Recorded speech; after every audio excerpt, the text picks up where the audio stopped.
It was past midnight when I boarded the last train out of the city. I remember standing on the dimly lit platform, the yellow fluorescent lights flickering like dying fireflies, the air heavy with the scent of metal, oil, and something faintly sour, like wet concrete. My phone read 12:07 a.m., and the next train after this wouldn't come until morning. I had no choice. I was exhausted, mentally drained from an overtime shift that stretched far past sanity, and I just wanted to get home, collapse into bed, and forget that my entire life had become a loop of work, commute, and regret. The station was almost empty except for a janitor mopping near the vending machine and an older man sitting on a bench at the far end, motionless, staring down the dark tunnel like he was waiting for something to crawl out of it. When the train finally arrived, its brakes screeched so sharply that the sound cut straight through me. The doors hissed open with a reluctant sigh. Inside, the car was empty. I stepped in expecting at least a few night travelers, students, drunk commuters, maybe a couple coming home from a date. But there was no one. Not a single person. The air inside felt wrong. It wasn't the usual stale, metallic subway smell. It was thick like humidity mixed with something old, something that had been sealed away for too long. Still, I shrugged it off. I've taken plenty of late-night trains before. It's not unusual to be alone this late, especially in this part of town. I sat near the middle, facing the doors, plugged in my earphones, and tried to relax. The train jolted to life and began to move, the wheels clattering rhythmically against the tracks. For the first few minutes, everything was normal. The train slid through the dark tunnels, stopping at each empty station for just long enough for the doors to open and close automatically. No one entered. No one left. Then, around the fourth stop, something caught my eye. Through the reflection in the opposite window, I saw movement behind me. I turned around quickly, but the seats behind me were still empty. I blinked, then stared into the glass again. The reflection was faint, distorted by the dim overhead light, but I could swear I saw a figure standing near the rear door. A tall, slender silhouette. No features, just a dark shape, like a shadow wearing clothes. I turned around again. Nothing. Maybe I imagined it. I told myself that. The reflection could have been mine, warped by the glass, or a trick of the flickering lights. Still, I moved to a different seat, closer to the front of the car. The train rattled on through the tunnel. I looked at the overhead digital map. The next stop was Hawthorne, 3 stations before mine. As we approached it, I noticed something odd. The voice announcing the stop, the automated female voice that said, "Now approaching Hawthorne Station," sounded distorted like it was playing through an old tape deck. The words dragged, slightly, glitching. "Now APP approaching. Hawthorne." The train stopped. The doors opened, and standing on the platform was someone. It was a man, dressed in a long black coat, tall, his head slightly bowed. His hands were clasped in front of him like he was praying or waiting. The door stayed open. He didn't move. I couldn't see his face. His head was tilted too far down, and his hair hung in front of it. "Are you coming in or not?" I muttered quietly. Then he moved. Not like a normal person stepping forward, but like he slid across the floor, smooth, gliding motion, before abruptly stopping just before the doors. And as he looked up, the lights above us flickered violently. I caught a glimpse of his face through the stuttering flashes. His eyes were open too wide. His mouth hung slack, like someone had unhinged it. His skin looked gray, wet, almost translucent. Then, everything went black. For maybe 2 seconds, the lights went out completely. When they came back on, the man was gone. The doors shut, and the train lurched forward again. I sat frozen in my seat, staring at the empty platform receding behind me. My chest tightened. My rational brain screamed, "It's just a drunk. Maybe a drug addict." But another part of me, the primitive animal part, knew something wasn't right. I glanced around again. The car was still empty.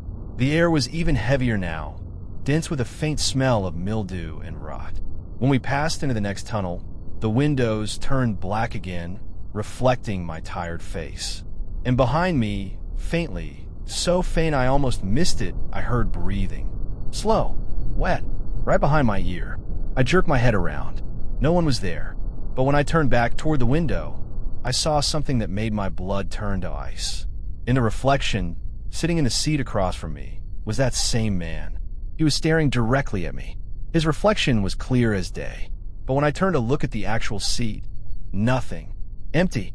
I looked back at the window. He was still there. And now he was smiling. I scrambled out of my seat and moved toward the door connecting to the next car. I pressed the button. It didn't open. I pressed it again, harder. Nothing. Then, behind me, something hit the floor. Thud, like a heavy object falling. I turned slowly. At the far end of the car, the overhead light flickered, and for just a second, I saw him again. Standing, his head tilted, his jaw hanging unnaturally low, eyes locked on me. Then, he began walking forward. Each step was wrong, jerky, unsteady, like his limbs didn't bend the right way. I banged on the door again, screaming now. The lights flickered wildly. I looked back, and he was gone. Just gone. The train entered another tunnel. My reflection stared back at me again, but behind it, faintly visible, that same warped figure lingered in the dark glass. I ran to the opposite end of the car, hammering the emergency intercom. Static. No response. When we reached the next station, I planned to run out, get off, call someone, anyone. But when the train stopped, the digital sign above the doors flickered between random letters and numbers. The automated voice glitched again, now APP, approaching. Then silence. The doors didn't open. I hit the button manually. Nothing happened, and that's when I saw the passengers. Dozens of them. They were sitting in the car behind mine, motionless. Their faces pale, blank. The lights in that car were dimmer, making it hard to see, but their heads all turned toward me in unison. My stomach dropped. They hadn't been there before. One of them, the man from earlier, was sitting closest to the window, his face pressed against the glass, smiling with teeth that didn't quite look human. I stumbled backward, and the intercom crackled to life. At first, it was just static. Then, "Why did you get on?" A whisper. I froze. What? More static. Then the voice again, louder, distorted, layered, like multiple people whispering the same words in sync. "You weren't supposed to get on." I stared at the speaker, my pulse hammering. Then, from the car behind me, the door began to slide open. Slowly, metal grinding against metal. A rush of cold air swept through, carrying that same smell, rot and damp, and something else I can only describe as earth after rain on a grave. I backed away, shaking. The door opened fully, and standing there, in the threshold, was the man in black. Closer now. His eyes were completely black, reflecting no light. His skin hung loosely from his face, like it was too big for his skull. He tilted his head, and then he laughed. It wasn't human. It was a sound that came from everywhere at once, low, echoing, vibrating in the metal of the car. I bolted toward the other end, slamming my fists on the driver's door. "Hey, stop the train." No answer. The man's laugh grew louder, closer. Then his voice, "You should have stayed off the train." The lights cut out again. I felt something brush against my shoulder, cold, slick. I screamed. When the lights came back on, the man was gone again, but now, every single seat in the car was occupied. All of them. Passengers staring straight ahead. Lifeless. Expressionless. I stumbled backward, heart racing, until I hit the driver's cabin door again. I looked through the small window into the cabin and froze. The driver's head was bent forward at an impossible angle. His hands still gripped the controls, but his face was gone. Just raw red flesh. Something had peeled it off. And then I heard the breathing again, this time coming from directly behind me. Slow, wet. I didn't turn around. I just closed my eyes. The voice whispered in my ear, "We're here." The train screeched violently, throwing me forward. I hit the floor hard, scraping my hands on the metal grate. The lights flickered again. When I looked up, the digital display showed a station name I didn't recognize. End of line. The doors opened. Beyond them was nothing, just an endless black tunnel stretching into nowhere. No platform, no lights, just darkness. Every passenger stood up in perfect synchronization. Their necks cracked as they turned toward the open door. One by one, they began walking out into the void. The man in black turned last. He looked down at me, that horrible grin spreading wider. Then he said something I'll never forget. "There's always room for one more." He extended his hand. I blacked out. When I woke up, I was lying on the platform at Hawthorne Station. My clothes were damp, my palms scraped, and my ears were ringing. The station attendant found me and said the last train never came through that night. "Power outage," they said. "The system shut down before midnight." But here's the thing. My phone's timestamp from the night says 1:47 a.m. And in my pocket was a ticket stub. I don't use paper tickets anymore. Everything's digital, but this one was old, yellowed, with faded ink. It read, "End of line, admit one." I've stopped taking the train since then. But some nights when the city is quiet and the wind hits just right, I swear I can still hear it. That same screech of metal. That same distorted voice announcing. Now approaching. End of line.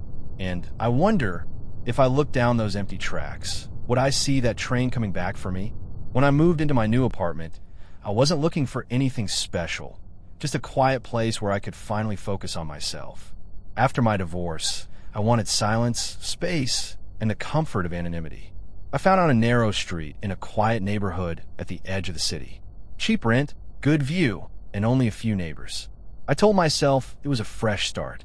The building was old, maybe built in the 1960s, but it had character. The kind of place with creaky floors and stubborn windows that only open halfway. My apartment was on the second floor, right across from another two-story house that always had its curtains closed. The landlord said the house had been vacant for years. The first few nights were peaceful. I unpacked, rearranged furniture, tried cooking again for the first time in months. The silence felt healing, at least until the fifth night when I noticed the light. I was sitting at my desk by the window, scrolling on my phone, when a faint glow flickered from the house across the street. It was late, past midnight. The curtains that had always been drawn now glowed dimly from behind, as if someone had turned on an old lamp inside. I frowned. Maybe a realtor or maintenance worker came by. Still, it was strange. No cars had pulled up, no one had gone in or out. I leaned closer to the glass. The light flickered once, twice, then went out. I didn't think much of it at the time. The next night, the same thing happened. Around the same time, 12:13 a.m., the light turned on in the upstairs window across the street. I watched for a minute. The glow was yellowish, weak, like an old bulb about to die. I waited, expecting to see a shadow move or the curtains shift. But nothing did. Just that light, faintly pulsing behind the fabric. After about 5 minutes, it went dark again. It became routine. Every night, 12:13 on the dot, the upstairs light flickered on for a few minutes, then went out. By the third night, curiosity got the better of me. I mentioned it to Mrs. Langley, the older lady who lived next door. She had a tiny white dog that barked constantly, and she seemed to know everything about everyone. When I told her, her smile faded immediately. "Oh," she said quietly, glancing at the house across the street. "That one. What about it?" Her voice dropped lower. "That house has been empty for a long time, since before I moved here. The owner passed away inside years ago. They never found anyone to buy it after that." "Then how's the light turning on?" I asked. She just shook her head. "Best to keep your curtains closed at night, dear." That answer didn't sit right with me. I wasn't the superstitious type. I spent the next few evenings sitting by the window, notebook in hand, recording the times and durations. It was always the same. 12:13 a.m. Light flickers on upstairs. Around 12:19, it fades out. But on the seventh night, something changed. At 12:13 sharp, the light came on again. I was already watching, coffee in hand, half expecting it. But this time the curtain moved. Something was behind it. At first, I thought it was a trick of the light, but no, there was definitely a shape.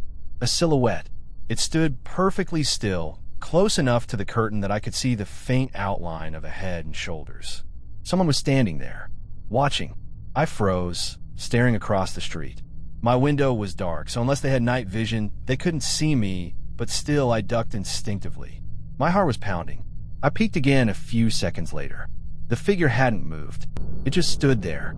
The light went out at 12:19, like clockwork. The next morning, I went over. I told myself I'd feel stupid if I didn't. Maybe a squatter had broken in, or some local kids were messing around. I walked across the cracked driveway, and up to the front door. The paint was peeling, the porch sagging.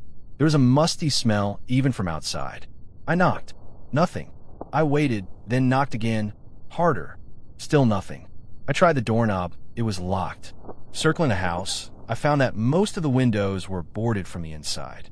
But when I reached the back, I saw something that made my stomach drop. The grass was overgrown everywhere except for a clear, narrow path that led from the back door to the edge of the fence. The door itself had scratches on the frame, like it had been forced open recently. I didn't go in. I should have called someone, maybe the landlord or the police. But I didn't. Instead, I backed away and told myself to stop obsessing. That night, the light came on again. This time, I didn't look away. The figure was back. Same window. Same faint yellow glow. But something was different. It looked closer to the curtain now, almost pressed against it. And then it waved. Just a small, slow wave. My chest went cold. I didn't move. I couldn't. It wasn't a friendly wave. It was deliberate, slow, almost mocking. The figure stayed that way for a long moment, hand raised before the light blinked out. That was the first night I had a nightmare. I dreamed I was standing in my own living room, but everything was wrong. The air was heavy, my feet felt rooted to the ground, and across the street, the light in the old house blazed brighter than ever. I walked to my window in the dream and saw the curtains across the street open wide. Inside, standing in the window, was a figure with no face, just a smooth, pale surface where features should be. It raised its arm and pointed directly at me. I woke up gasping, drenched in sweat. The clock said 12:19 a.m., the exact moment the light always went out. I didn't sleep the rest of the night. The next evening, I taped black trash bags over my window. I didn't want to see that house anymore. But even then, as I sat in my darkened apartment, I couldn't shake the feeling that someone was staring at me. Around 12:15, my phone buzzed. Unknown number. I ignored it. It buzzed again. Same number. I finally picked up. Silence. Then faint breathing. Slow, deliberate, right into the mic. Who is this? I snapped. The breathing stopped. Then a voice, a whisper, so quiet I almost didn't catch it. Why did you come back? Before I could respond, the call ended. I sat there, staring at the screen, my pulse thundering in my ears. Come back. I'd never even been in that house. The next day, I tried calling my landlord, telling him someone might be in the vacant house. He said the property wasn't his. Different owner, private estate, hadn't been touched in years. He even laughed when I mentioned the light. There's no electricity running there, he said. Power was cut off a decade ago. I hung up. My mouth went dry. That night, I couldn't resist. Curiosity is a curse. At 12:10, I peeled back a corner of the black plastic on my window and peeked through. The light was already on, and this time, the curtain was open. There was no one there, just a faint glow filling the empty room.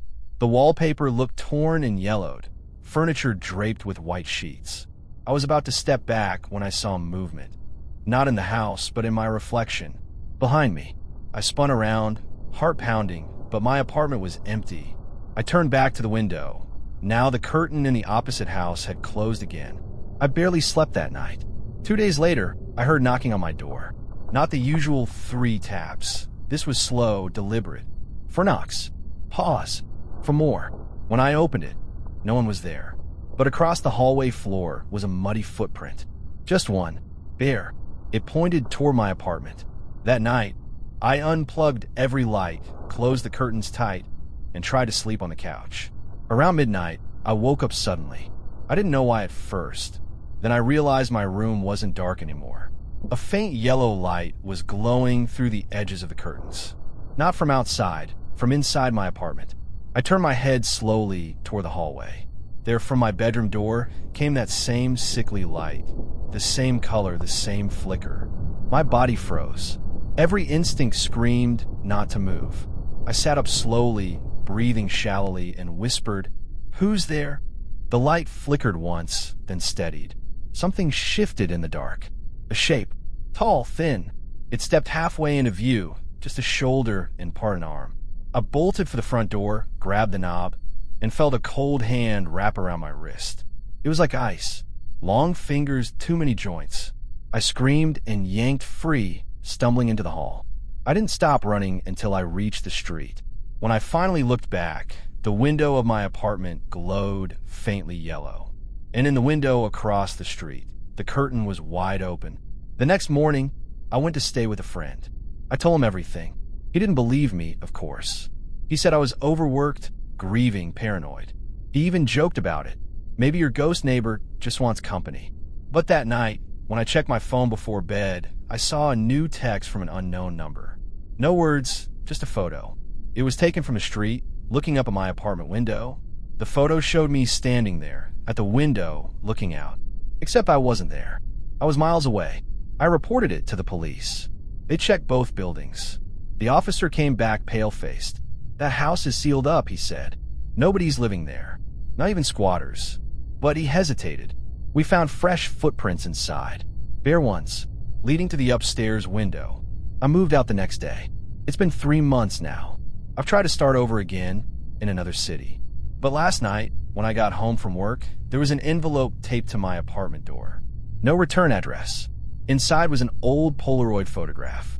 It showed a dark house across a narrow street. The curtains were open, and in the upstairs window, a faint yellow light glowed. I thought it would be a simple weekend trip. Just me and my best friend, Mark, hiking through the old Pinecrest forest, far from the city and its noise. We wanted a break from work, from people, from life.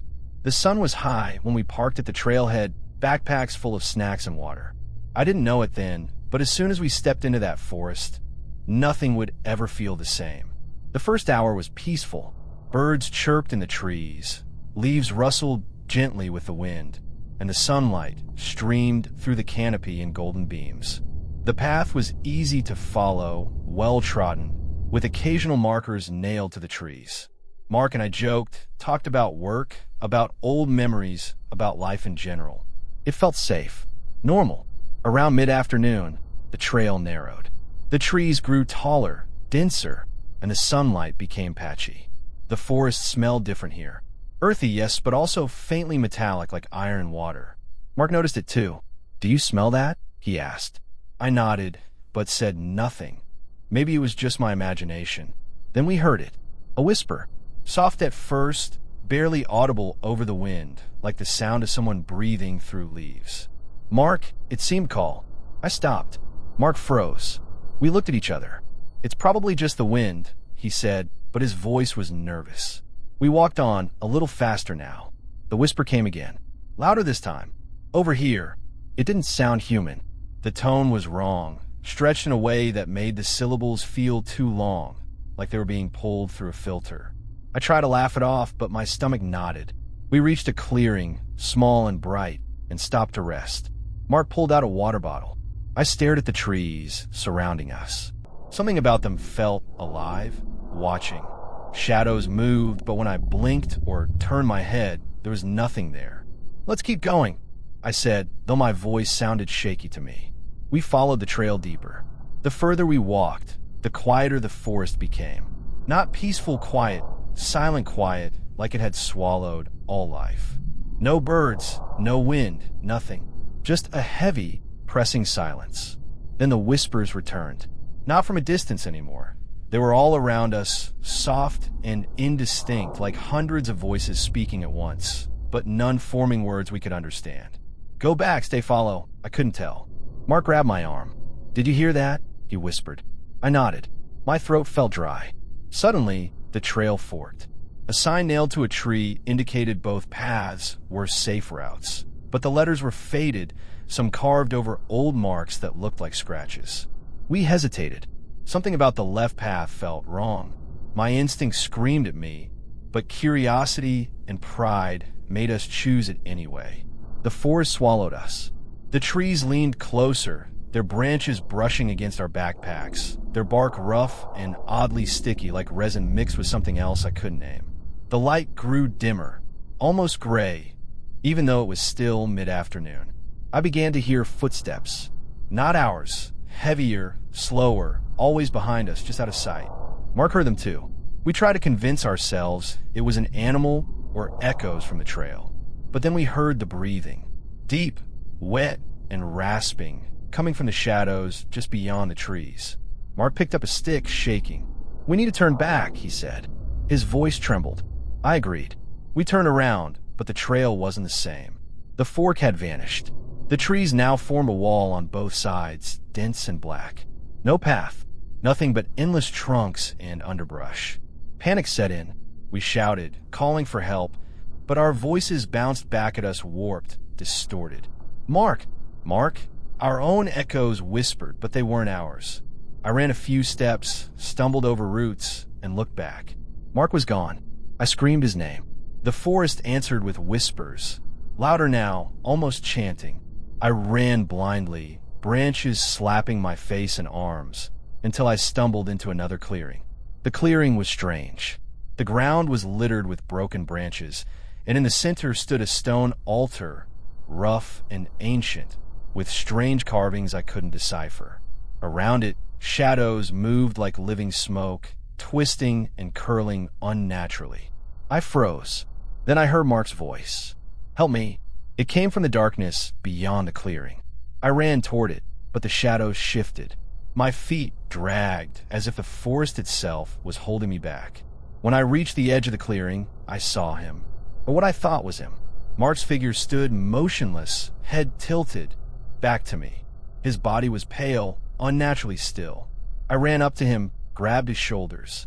His skin was cold, icy, and when I turned him to face me, there was no face.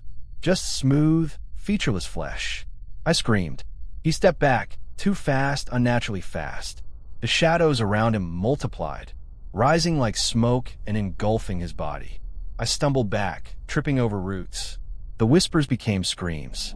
Words formed in the chaos. "Join us, stay, never leave." I ran. I ran until my lungs burned and my legs ached, but no matter which direction I turned, the forest never ended. Every tree looked the same. Every shadow moved with me. The sun disappeared. Night fell, but it wasn't night. No stars, no moon, just darkness, thick and suffocating. Hours must have passed, or maybe minutes. Time lost all meaning. Then I saw them, figures emerging from the shadows, tall, thin, faceless. They drifted silently toward me. I turned to run, but my feet sank into the ground, roots twisting around my ankles like snakes. One of them leaned down, close enough for me to feel its cold breath on my face.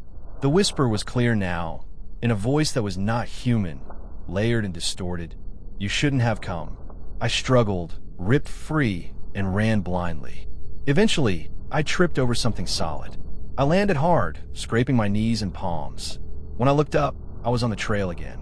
The trees seemed normal, the sunlight streaming through the canopy, birds chirping. I ran all the way back to the car, not daring to look back. When I reached it, Mark was sitting inside, unharmed, shaking. "Dude, you're gonna laugh," he said, "but I was just standing here the whole time. I didn't go anywhere. I didn't answer. I started the engine, drove off, but even as the city lights appeared ahead, I could still hear the whispers in my mind. Never leave, stay." That night, I couldn't sleep. Every shadow in my apartment seemed to stretch toward me. Every floorboard creaked, as if someone unseen was walking. My phone buzzed. Unknown number. I didn't answer, but then I saw a photo appear in my messages. It was the forest, that same clearing, that same stone altar, and on it, a single figure. Faceless, thin, standing silently, waiting. I tried to delete it. I tried to block it. But every morning, the same photo appears again. Always showing the altar, always showing the figure, closer than the last time. I've stopped going outside at night. I avoid the woods entirely. But sometimes in the quiet hours, I hear whispers again. Soft, almost comforting. "Come back, come back, come back." And I know one day I will.